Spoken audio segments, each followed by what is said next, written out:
এক বেদিন বেঈমান মনে করেছিল এই কোরআনকে যদি নদীতে ফেলে দেওয়া হয় তাহলে মুসলমানদের ঈমান অনেক নরমাল হয়ে যাবে, মুসলমানদের ঈমান ভেঙে যাবে।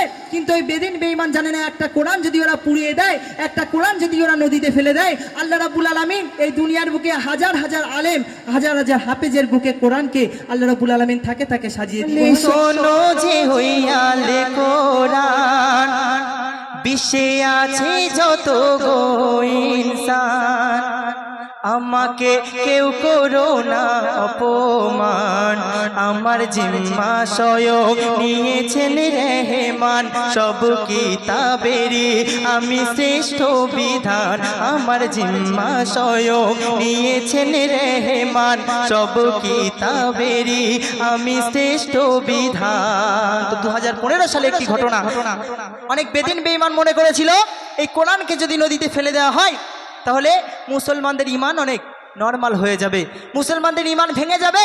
কিন্তু ওই বেদিন বেঈমান জানে না একটা কোরআন যদি ওরা পুড়িয়ে দেয়, একটা কোরআন যদি ওরা নদীতে ফেলে দেয়, আল্লাহ রাব্বুল আলামিন এই দুনিয়ার বুকে হাজার হাজার আলেম, হাজার হাজার হাফেজের বুকে কোরআনকে আল্লাহ রাব্বুল আলামিন থাকে থাকে সাজিয়ে দিয়েছিল। একবার জোরে বলুন না সুবহানাল্লাহ, সুবহানাল্লাহ, সুবহানাল্লাহ। আর একবার জোরে বলা যাবে না সুবহানাল্লাহ? ছোট্ট একটি ঘটনা কবি অতি মূল্যবান কথাই লিখছেন। 2015 সালে এক ঘটনা ঘটিল, বেদিনেরা কোরআনকে মিটাবে ভাবিল গো, লাখো লাখো কোটি কোটি কোরআনকে নিয়ে ফেলে দিয়েছিল তারা নদীতে গিয়ে,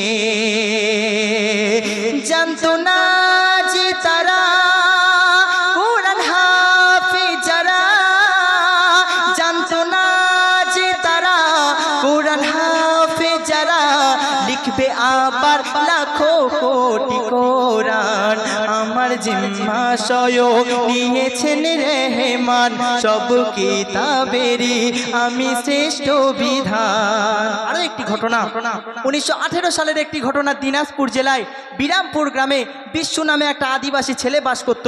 তার সঙ্গে কি ঘটনা ঘটেছিল অতি মূল্যবান কথাই কবি লিখছেন। দিনাজপুর জেলায় বিরামপুর গ্রামে 1918 সালে ছিল বিশ্বু নামে গো, আদিবাসী সাঁওতাল পেশা ছিল জেলে, মাছ ধরতে গিয়ে জাল নদীতে ফেলে, জালে আসে উঠে মোদেরই পাকুড়ান, জালে আসে উঠে মোদেরই পাকুড়ান, পা দিয়ে করেছিল সে অপমান, আমার জিম্মা স্বয়ং নিয়েছেন রেহমান, সব কিতাবেরই আমি শ্রেষ্ঠ বিধান। তো পা দিয়ে অপমান করার কারণে তার সঙ্গে কি ঘটনা ঘটেছিল তারপরের ছন্দে কবি অতি মূল্যবান কথা কি লিখছে শুনুন। সে বাড়িতে আসার পর তার হাত পা নিস্তব্ধ হয়ে যায়, মুখের জবান বন্ধ হয়ে যায়, অনেক ডাক্তার অনেক কবিরাজ দেখলো কিন্তু কি রোগ তারা ধরতে পারেনি। তারপর সে তার সঙ্গে কি ঘটনা ঘটেছিল কবি লিখছে। বাড়ি আসার পর হাত পা চলাচল নিস্তব্ধ, কিছুক্ষণ পরে মুখের জবান হলো বন্ধ গো, অনেক ডাক্তার কবিরাজি দেখালো যে তারা কোনো রোগ ধরতে পারেনি, শেষে গেল মারা।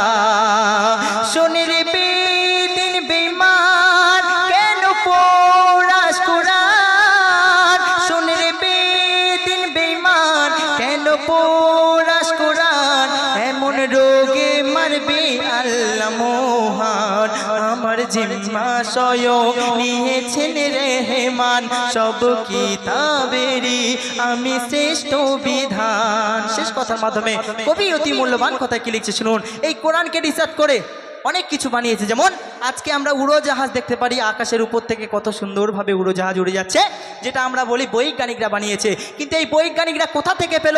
সব থেকে প্রথম আল্লাহ রাব্বুল আলামিন যখন তার বন্ধু দিদারে যাওয়ার জন্য মেরাজে করে আল্লাহ রাব্বুল আলামিন মেরাজে নিয়ে গিয়েছিল তার বন্ধুকে, তখন বরাক চড়ে। তো সেই ঘটনাকে উদ্দেশ্য করে আজকে যানবাহন যত কিছু রয়েছে সেগুলো রিসার্চ করে বের হয়েছে, এমন অনেক জিনিস আছে যেগুলো কোরআন থেকে আজকে আসছে। তো শেষ কথার মাধ্যমে কবি অতি মূল্যবান কথা কি লিখছেন, কোরআন হলো মুসলমানদের দিলের নয়ন মণি, কোরআন হলো সব কিতাবের শ্রেষ্ঠ জ্ঞানের খনি গো। আল কোরআনকে রিসার্চ করে বৈজ্ঞানিক দেয় প্রমাণ, কোরআন যদি না আসিত হতো না যানবাহন। করে রিসার্চ কোরআন কত হয় যে মুসলমান, করে রিসার্চ কোরআন কত হয় যে মুসলমান, সুজাউদ্দিন দেয় আজ তারি প্রমাণ। আমার জিম্মা স্বয়ং নিয়েছেন রহমান, সব কিতাবেরই আমি শ্রেষ্ঠ বিধান।